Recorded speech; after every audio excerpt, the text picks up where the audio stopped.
Hey everybody, welcome to another episode of Deer 30. I'm David Blakeman, and tonight we're going to be firing the bow. Um, we're about a week out from Kentucky's archery season beginning, so obviously want to pull the bow out. Been shooting all summer long, but I just want to make sure that none of the changes or anything that I've done to the bow have changed my shot placement any. So one of the things that I've added is the Tactacam video recorder along with the stabilizer mount. So I just want to ensure that the additional weight in the front isn't going to affect the shot placement. If it is, we'll go ahead and get the bow resighted in. I also want to talk about just some of the things that I do routinely to help me practice in the off season and to keep that muscle memory alive. So I hope you stay with us, and I hope you enjoy this episode.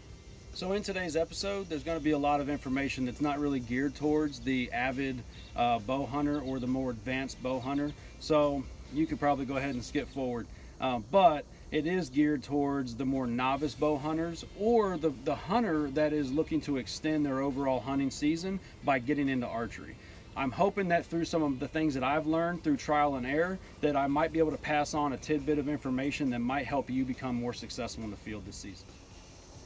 So obviously one of the things that I like to do whenever I'm practicing is practice like I'm gonna hunt. And I typically hunt from an elevated position. So not only am I up on my deck, but I also add an additional 3-foot ladder to get me closer to that height where I'm going to be, 12, 15 foot in a ladder stand up in a tree. So that's one of the things that I always do routinely is practice from an elevated position.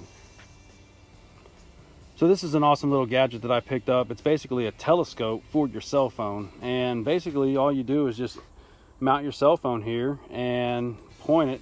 So it's going to give me a great shot picture down there 20, 30, 50 yards out. So I'm not constantly having to go to the binoculars. I can seemingly just look over, see where my shot placement is, and make the adjustments on the fly without having to guess where I'm hitting. So this is one of those really cool items. I think it on Amazon was maybe $30.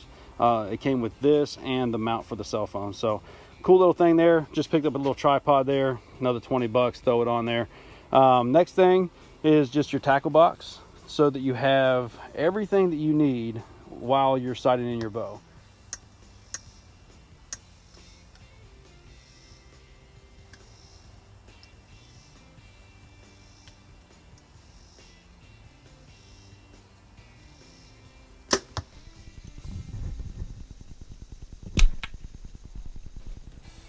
All right, everybody, so as you can tell, it got dark, and I didn't get to make all the GoPro videos and footage that I wanted for this video.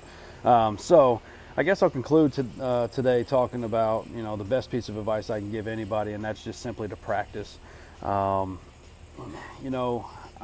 doesn't matter if you've got the most expensive bow out there or a starter bow. I know I used an inexpensive bow for many years and harvested plenty of animals.